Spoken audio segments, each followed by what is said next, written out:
వయసు పైన పడిన పెద్దలు కూడా ఇక్కడ ఈ ఏర్పాటు చేసుకున్న సభకు అన్ని వయసులకు చెందిన వాళ్ళు ఈ సభకు రావడం అనేది వివిధ గ్రామాల నుంచి కూడా, చుట్టుపక్కల గ్రామాల నుంచి కూడా చాలామంది వచ్చినట్టుగా అర్థమవుతుంది. వివిధ వర్గాల కవులు, రచయితలు, అన్ని పాలకపక్ష పార్టీలు, విప్లవ పార్టీలు, వామపక్ష పార్టీలకు చెందిన నేతలందరూ కూడా ఈ సభకు రావటం అనే దృశ్యం మనకు కనబడుతుంది. ఇక్కడ ఏర్పాటు చేసిన ఈ సభ ఒక గంభీరమైన నేపథ్యంలో పాక హనుమంతు ఇంతకంటే ఎక్కువ ఇంకా మన జీవితంలో అధికంగా ఇంకేమీ ఉండదు. ఆనాడు జరిగిన ఎన్కౌంటర్లో 25వ తారీఖు నాడు జరిగిన ఎన్కౌంటర్లో ఆయన నేల కొరిగితే ఆయనను అత్యంత సాధారణమైన వ్యక్తిగా మాత్రమే అంత్యక్రియలు నిర్వహించాలని, ఎక్కువ పెద్ద మొత్తంలో ప్రజలు, జనాలు, ప్రజా సంఘాల వాళ్ళు రాకూడదని, సభలు, సమావేశాలు నిర్వహించి పెద్ద పెద్ద మాటలు, నినాదాలు ఇవ్వకూడదని పోలీసులు ఒక్కరోజు ముందుగానే, ఆయన అంతిమయాత్ర కంటే ఒకరోజు 2 రోజుల ముందుగా వచ్చి ప్రజలను ఎంత భయపెట్టారు అంటే అంతగా భయపెట్టడం అనేది జరిగింది. అయినప్పటికీ కూడా అవన్నీ అధిగమించి పాక హనుమంత్ అంటే అది అందరినీ, పోలీసులను, పోలీసు అధికారులందరినీ వాళ్ళు పెట్టిన ఆంక్షలన్నింటినీ తోసిపుచ్చి ఎప్పుడు ఈ మధ్యకాలంలో జరిగిన అంత్యక్రియలకు ఎక్కడా రానంత మంది మొన్నటి అంత్యక్రియలకు ఇక్కడ పుల్లెంలో ఇంత రిమోట్గా ఉన్న ఈ గ్రామానికి కూడా దారి వెతుక్కుంటూ, అడ్రస్ అడుక్కుంటూ ఈ గ్రామానికి వేలాది మంది, మీడియా రాసిన ప్రకారంగానే ఒక 15,000 నుంచి 20,000 మంది తరలి వచ్చిండ్రు. ఎవరు గెలిచిండ్రు? చివరికి గెలిచేది ప్రజలే అనేది మరొక్కసారి రుజువయ్యింది. ఇవాళ కూడా ఇంతమంది వస్తారని కూడా మేము ఊహించలేదు. కరెంటు తీసేయటము, మైకులు లాక్కపోవటం ఆ రోజు, ఇవాళ మరి ఈ పూర్తి ఎట్లా ఇచ్చిండ్రో అర్థం కాదు. దీనికి పెద్ద పోరాటమే చేసి ఉంటారు ఆర్గనైజర్స్. డీజే పెట్టుకుంటే దాన్ని పీకి పడేసి పోలీసులు ఎక్కడ వాళ్ళ నిర్బంధం, అంతులేని నిర్బంధాన్ని చవి చూస్తూ ఉన్నాం. ఇవాళ ఒక మార్గంలోకి వెళ్ళిపోయిన వాళ్ళు ప్రజాస్వామ్య పద్ధతిలో పోరాటాలు చేసి ప్రజల దారిద్ర్యం నుంచి, ఆకలి నుంచి విముక్తం చేయటానికి మేము మరో మార్గంలో వచ్చి ప్రజల్లో జీవిస్తూ, ప్రజల్లో ప్రజా పోరాటాలు చేస్తూ, గాంధీ మార్గంలో ప్రజా పోరాటాలు చేస్తూ ప్రజలను విముక్తి చేస్తామని చెప్పుకున్న వాళ్ళు ఇవాళ మొన్న 28వ తారీఖు నాడు ఇక్కడ డీజేను పోలీసులు ఎందుకు లాక్కుపోయారో దానికి సమాధానం చెబితే, ప్రజాస్వామ్యబద్ధంగా ఇక్కడ ఎందుకు కరెంటును కట్ చేశారో సమాధానం చెప్పి ఆ మాటలు మనం మాట్లాడాల్సి ఉంటుంది. మిత్రులారా, ప్రజాస్వామ్య పద్ధతిలో పోరాటాలు చేసి అనుకున్న లక్ష్యాలను సాధించలేము అనే కదా మనకంటే ముందు చైతన్యవంతంగా, సృజనాత్మకంగా ఆలోచించిన పాక హనుమంతు 45 సంవత్సరాల క్రితము మనకంటే ముందే ఆలోచించి ఏ మార్గంలో వెళ్ళిపోవాలో ఆ మార్గం సరైనదని, ఆ మార్గం ద్వారా మాత్రమే ఈ ప్రజా విముక్తి జరుగుతుందని నమ్మి తను ఆ మార్గాన్ని ఎంపిక చేసుకుని అందులో వెళ్ళిపోవటం అనేది జరిగింది. వాళ్ళ వ్యూహాలు, వాళ్ళ ఎత్తుగడలు, వాళ్ళ పోరాటాల పద్ధతులు ఎలా ఉన్నాయనే దాంతో నిమిత్తం లేకున్నా, ఆ పోరాటాలతో సంబంధం లేకున్నా, కానీ వాళ్ళ పోరాటాల వెనుక, ఆ పోరాటాన్ని నడిపిస్తున్న దాని వెనుక ఒక ప్రజాస్వామ్యమైన ఆకాంక్ష ఉన్నది. ఆ ఆకాంక్షను ఎలుగెత్తి పట్టాల్సిన అవసరం అందరి మీద ఉంది కదా. తను ఆలోచించింది ఏంటి? ఎక్కడా ప్రపంచంలో ఎక్కడా లేని విధంగా భారతదేశంలో మాత్రమే చూస్తున్నాం. ఎన్ని సంవత్సరాలుగా నా జీవితంలోనే చూస్తున్నాం. చిన్నగా ఉన్నప్పుడు ఈ గ్రామాలు ఎట్లా ఉన్నాయో,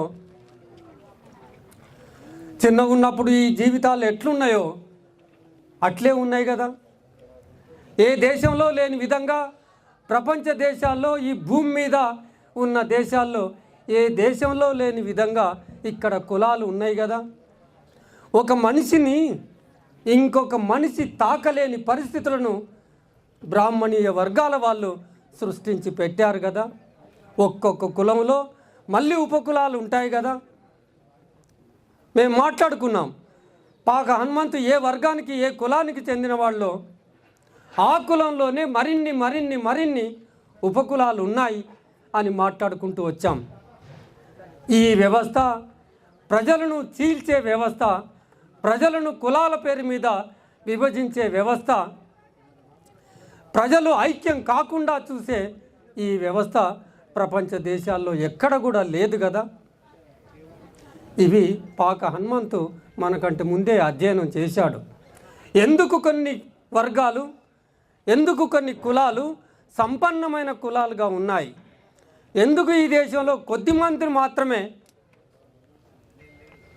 అన్ని సౌకర్యాలను అనుభవిస్తున్నారు, ఎందుకు కొద్దిమంది చేతిలో మాత్రమే మొత్తం భారతదేశ సంపదంతా కేంద్రీకృతం అయ్యి ఉన్నది.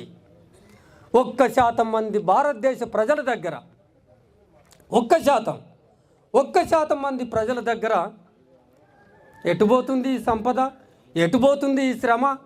1% మంది ప్రజల దగ్గర 70% భారతదేశ సంపద పోగుబడి ఉంది కదా. ఈ దేశంలో అసమానతలు ఉన్నాయి కదా. ఈ దేశంలో ఒక్క ఆదాని, అంబానీ ఆయన 70 అంతస్తుల ఇల్లు కట్టుకొని బాంబేలో 70 లక్షల కరెంటు బిల్లు కడతాడు. ఆయన నెలకి కరెంటు బిల్లు, ఆయనకు వచ్చే బిల్లు నెలకు 70 లక్షల బిల్లు వస్తుంది. ఈ ఆదాయ సంపదలు, ఆదాయ వనరులు ఎవరి వశం అవుతున్నాయి? ఎవరు చెమటోడుస్తున్నారు? ఎవరు తమ రక్తాన్ని చెమటగా మార్చి సంపద సృష్టిస్తే ఎవరు కొల్లగొట్టబడుతున్నారు? ఎవరు అనుభవిస్తున్నారు ఈ సంపద? ఎవరు దరిద్రంలో, దుర్బలమైన దరిద్రంలో, ఆకలితో అలమటిస్తున్నారు? ఇవాళ ఒక వ్యక్తికి అనారోగ్యం అయింది అంటే మొత్తం జీవితం అంతా 20 సంవత్సరాలకి ఎన్నికి వెళ్ళిపోవాల్సిందేగా. ఏదో మెడ మీద ఉన్న పుస్తలో, తాడో ఏదో ఒకటి అమ్ముకొని పోతే కానీ మనకు ఆ వైద్యం అందని పరిస్థితులు నెలకొన్న దేశంలో మనం ఉన్నాం కదా. ఒకరికేమో ఒక రకమైన చదువు, పెద్ద పెద్ద స్కూళ్ళు ఉంటాయి, ఇంగ్లీష్ మీడియం చదువులు ఉంటాయి. అత్యధికమైన మెజార్టీ వర్గ ప్రజలకు మాత్రం ఏమైనా ప్రామాణికమైన విద్య అందుతుందా? ఇదే కదా కుట్ర చేసింది, మనువాదం చేసిన కుట్ర. 80% మంది ప్రజలకు విద్య అందొద్దు అని రాసి పెట్టుకున్నారు కదా, శాస్త్రాలే రాసి పెట్టుకున్నారు కదా. 100 ఏళ్ల సంవత్సరాల కింద రాసిన ఆ గ్రంథం ఇప్పటి వరకు కూడా అమలవుతుంది కదా. నీవు చదువుకుంటే జ్ఞానవంతుడవుతావు.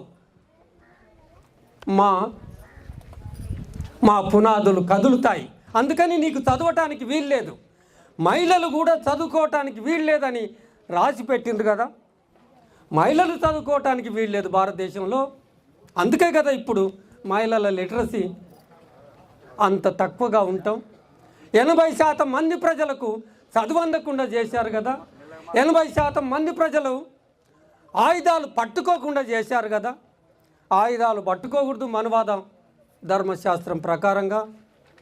జ్ఞానవంతులు కాకూడదు మన ధర్మశాస్త్ర ప్రకారంగా, మహిళలు చదువుకోకూడదు మన ధర్మశాస్త్ర ప్రకారంగా. కనుకనే ఇలాంటి పరిస్థితులు నెలకొని ఉన్నాయి. ఈ విషయాలు ఇవాళ మనం మాట్లాడుకోవటం కాదు, కొన్ని పదుల సంవత్సరాల క్రితం పాక హనుమంతు శాస్త్రీయంగా సృజనాత్మకంగా వాటిని ఆకలింపు చేసుకున్నాడు. వీటన్నిటిని సామాజికంగా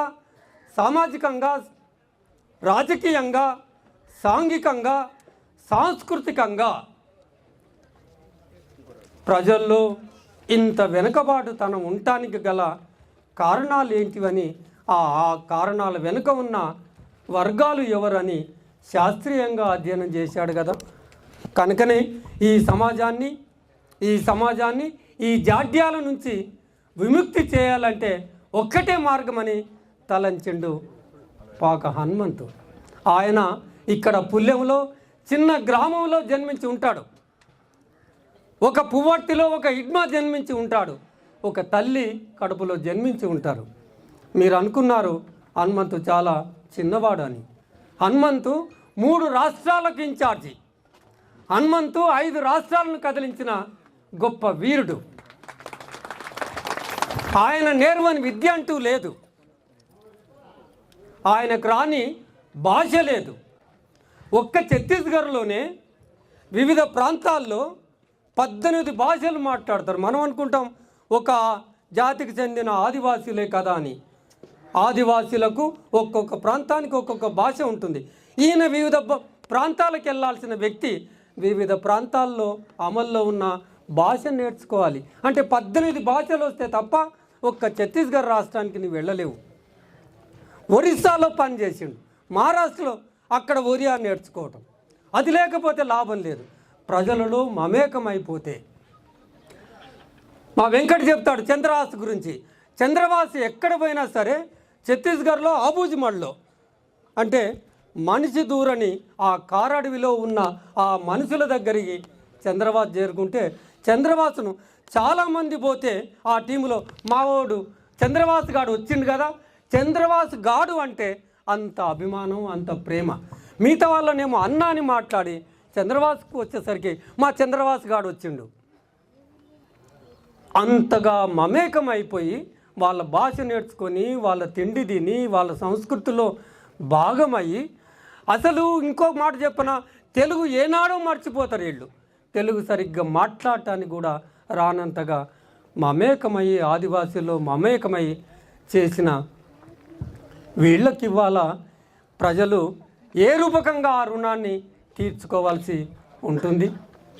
ఆ గొప్ప వ్యక్తులకు నిజంగా నివాళులు అర్పించడం అంటే వాళ్ళు చేసిన త్యాగం ఏంటి, ఇప్పుడు జరుగుతున్న ప్రచారం ఏంటి, వాళ్ళు ఒక హింసాత్మకమైన ఘటనలకు పాల్పడతారని, ప్రజల ఆస్తులను, ప్రభుత్వ ఆస్తులను ధ్వంసం చేస్తారని, దుష్టులని క్రూరులని ప్రచారం చేస్తున్నారు. పాక హనుమంతు బ్రతకలేకన ఆ ప్రచారంలోకి వెళ్ళిపోయింది.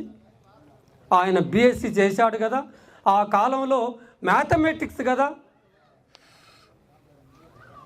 ఆయన బ్రతకదలుచుకుంటే ఇదిగో మనం అందరం బతుకుతున్నాం. పొద్దున లేస్తున్నాం, తింటున్నాం, పంతున్నాం, తెల్లారుతుంది, పొద్దుకుతుంది. జీవితాల్లో ఏం మార్పును సాధించుకోగలిగామనేది ఇవాళ మనం ఆలోచించుకోవాల్సిన పెద్ద ప్రశ్న. ఎంత అరాచకం ఉన్నప్పటికీ, సమాజంలో ఎంత దౌర్జన్యం ఉన్నప్పటికీ, సమాజంలో ఎంత అంటరానితనం ఉన్నప్పటికీ, సమాజం ఒక మనిషిని మనిషిగా చూడలేని స్థితి ఉన్నప్పటికీ, ఒకడు రాజభోగాలు అనుభవిస్తుంటే మనకు తిండికి లేక కటకటాల పడుతున్నప్పటికీ,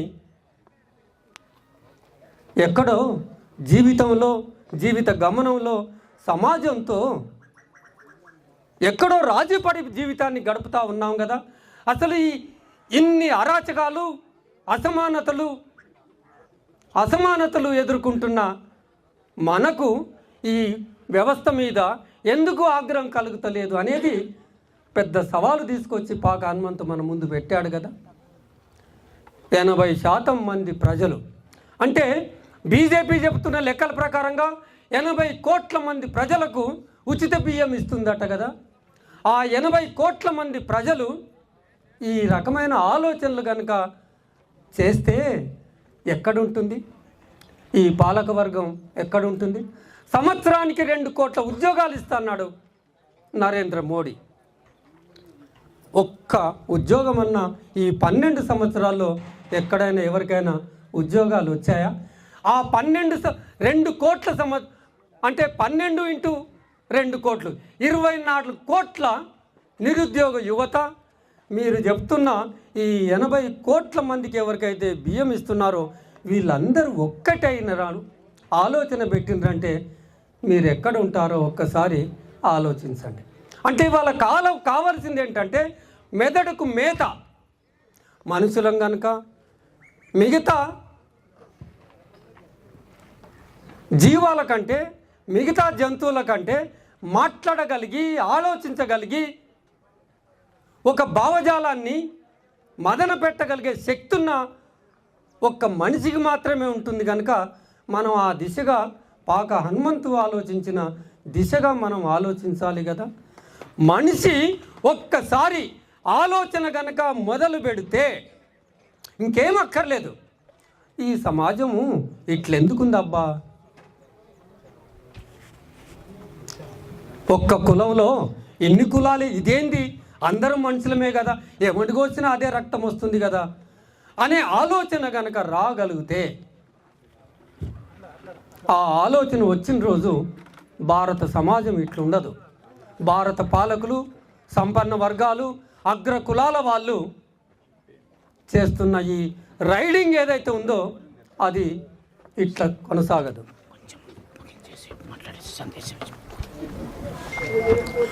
పాక హనుమంతు ఎంత సృజనాత్మకంగా ఆలోచించిండంటే, ఈ దేశానికి స్వతంత్రం వచ్చింది. ఈ దేశానికి స్వతంత్రం వచ్చిన విషయము చాలామంది ప్రజలకు ఇంకా అర్థమే కాదు, తెలియదు. స్వాతంత్రం రాకపూర్వం ఏ పరిస్థితులు అయితే ఉన్నాయో స్వాతంత్రం వచ్చిన తర్వాత కూడా ఎక్కడైనా ఏదైనా మార్పు వచ్చిందా? ఆ జమీందారుల దగ్గర ఉన్న, జామీందారుల దగ్గర ఉన్న, భూస్వాముల దగ్గర ఉన్న భూములను ఏమన్నా స్వతంత్ర భారతం ఆక్రమించుకున్నదా? సంపన్న వర్గాల దగ్గర ఉన్న ఆస్తులను ఏమన్నా స్వతంత్ర భారతం ఆక్రమించుకొని ప్రజలకేమన్నా పంచగలిగిందా? ఏ భూస్వాములైతే, ఏ జమీందారులైతే, ఏ జాగీర్దారులైతే వాళ్ళ దగ్గర భూమిని 100 ఎకరాల్లో భూమిని పట్టాదారులుగా, యజమానులుగా ఉన్నారో వాళ్ళ దగ్గర నుంచి ఎక్కడన్నా భూమి లాక్కోవడం జరిగిందా? వాళ్ళ సంపదను స్వతంత్ర భారతదేశం లాక్కొని ప్రజలకు, పేద ప్రజలకు పంచగలిగిందా? ఇంకా పైగా జరిగింది ఏంటంటే, వాళ్ళ దగ్గర ఎక్కడైనా భూములు కనుక తీసుకోవాల్సి వస్తే, ప్రాజెక్టులకు, ఆనకట్టలకు కనుక తీసుకోవాల్సి వస్తే వాటికి భారీ ఎత్తున నష్టపరిహారం చెల్లించి తీసుకున్నారు.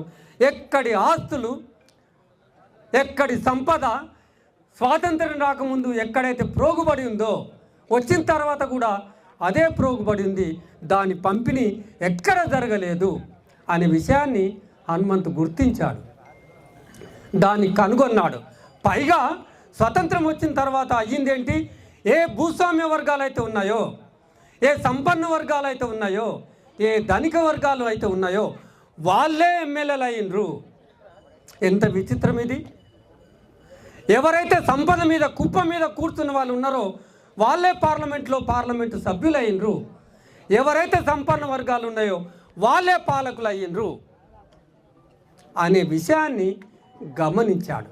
మన దేశంలో ఉన్న వ్యవస్థలన్నీ, తెచ్చిన సంస్కరణలన్నీ మొత్తం వైఫల్యం చెందాయి కదా.